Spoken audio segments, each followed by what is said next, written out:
faaliyetimizga qatnashgan tashkilot mensupları şu davanın en haqiqat egisi bo'lgan aziz millatimga Allah subhanahu wa ta'ala'nın salamı, bereketi olsun. Allah hammalarından razı olsun. Bugünkü bu faaliyetimizin asası maqsadi bunun 25 yıl ilgari vatanimiz Şarkı Türkistan'ın G'o'ji diyarida ilib berilgan soykırım, yani irqiy qirg'inchilik, qatl-omni xotirlash va unga bo'lgan Xitoy zolimlariga bo'lgan nafratimizni bildirish uchun ve shundaqla hozir vatanimiz Şarkı Türkistan'da insonlikqa qarshi jinoyat ishlayotgan ve Şarkı Türkistan'da irqiy qirg'inchilik qilayotgan Xitoy zolimlarining baş organı bo'lgan Beijingda o'tkazilgan Olimpik tanharakatning bugun ichilish murosimiga qarshi maydonimizni bildirish uchun bu o'rinda turibmiz. Men asosiy temani, yani buningdan 25 yil ilgari vatanimizda ilib berilgan qatl-om haqida to'xtalsam aziz qarindoshlar, bu qatl-om dastlabki, yani millatimizga 1949 yilda vatanimizni ishg'ol qilgan Çin komünist faşistleri iki maxfiy holatda soykırım, axloqiy buzish, diniy e'tiqoddan jiroqlashtirish, urf-odatni yo'qotishni iboratdan turli faoliyatlar orqali xalqimizni dindan jiroqlashtirdi, adab, axloq, urf-odatdan jiroqlashtirdi. Bunu ko'rgan bir turkum yoshlar 1991 yilda Mashhad ismi bilan tashkillanib, o'zining yezi qishloqlarigacha tashkiliy sistemiy holatda e'tiqodda qaytarish, urf-odatni asliga keltirish, axloqiy buzilishni tuzatish maydoni mas'uliyati bilan shu vazifa bilan yo'lga chiqdi. Ve G'o'ji diyarining turli o'rinlarda, yezi qishloqlarida nurg'un yoshlarni o'ziga jalb qilib, ularni haqiqiy dini bo'lgan islomga, haqiqiy milliy urf-odati bo'lgan Uyg'ur adab axloq urf-odatiga, sharm hayoga qaytarishga ko'p harakatlarni qildi. Mana bu shuni o'ziga dushman deb bilgan ve Xitoy Kompartiyasininki ilib berilayotgan faoliyatlarga qarshi deb bilgan bu Xitoy kommunistlari ularni turkum-turkumlab u yerda tutishga boshladi. Tam 1997 yılı 2. ayının 5. günüge kelgacha qarindoshlarimiz ko'p sabr qildi, ko'p harakat qildi. Mana tam shu kuniga kelgan vaqtimizda qarindoshlar buningga chidamadi. Yani bütün xalqqa Xitoy zolimlarining zulmini ve Uyg'ur musulmonlarining ve şu diğer yaşayan barliq insonlarning şu millat şu G'o'ji ayak Şarkı Türkistan'ning haqiqiy egisi ekanligini, o'zining davlatida diniga erkin holatda e'tiqod qila oladiganligini ve şu yerda erkin ibodat bilan shug'ullanadiganligini bütün olamga bildirib qo'yish uchun bir namoyishi, yani Xitoyga qarshi maydonga etildi.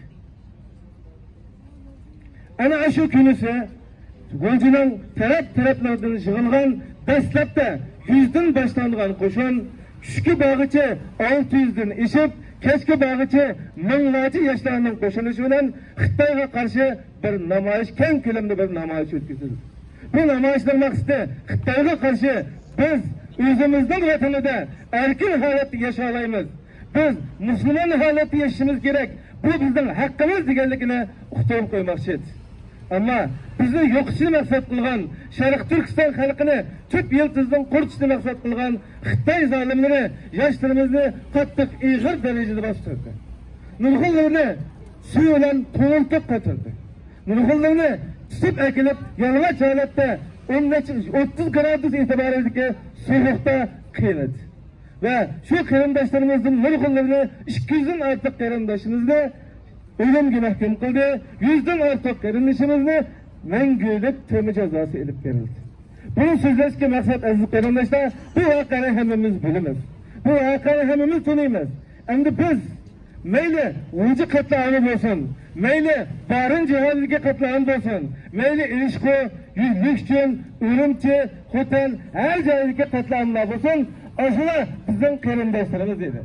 Ular bizga vakolatan, Şarkı Türkistan xalqiga vakolatan o'zining maydonni Xitoy zolimlariga bo'lgan dushmanligini ve Şarkı Türkistanning haqiqiy egisi ekanligini bildirib qo'ydi.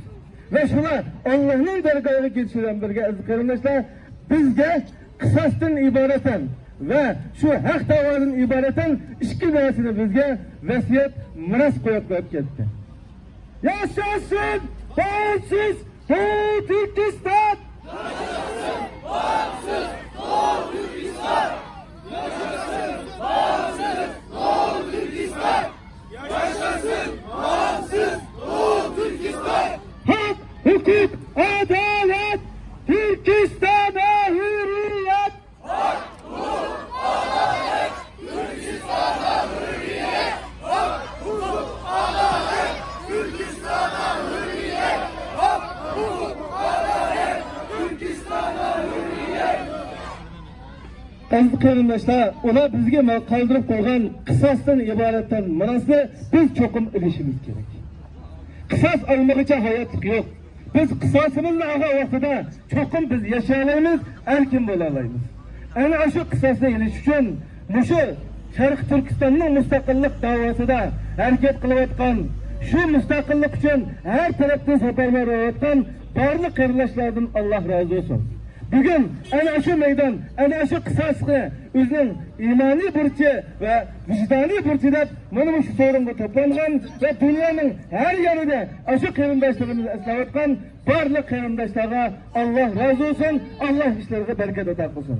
Shuni unutib qolmaylik aziz qarindoshlar, vatanimizning mustaqilligi, shu shahidlarimizning qisosini ilish bizning imoniy va vijdoniy burchimizdir. Har vaqt suvsizib qolganda, acizlab qolgan vaqtida, bo'shib qolgan vaqtida biz o'zimizning imoniy va vijdoniy bo'lgan qisos burchimizni, vazifamizni har vaqt unutib qolmasligimiz kerak.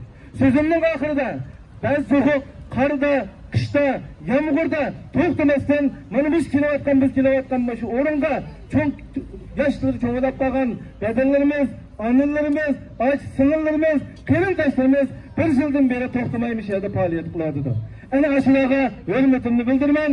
Har vaqt kelamagan bo'lsaqmi, duolarimiz va qo'llashlar bilan ularning endi ekanligimizni ularga bildiraman. Alloh subhanahu va taolo barliq shahidlarimizni firdavsul jannat qilsin. Biz Sharq Turkiston musulmonlarga ana shu shahidlarning qisosini og'il Alloh nasib qilsin. Hammamizni Alloh razı olsun. Takbir!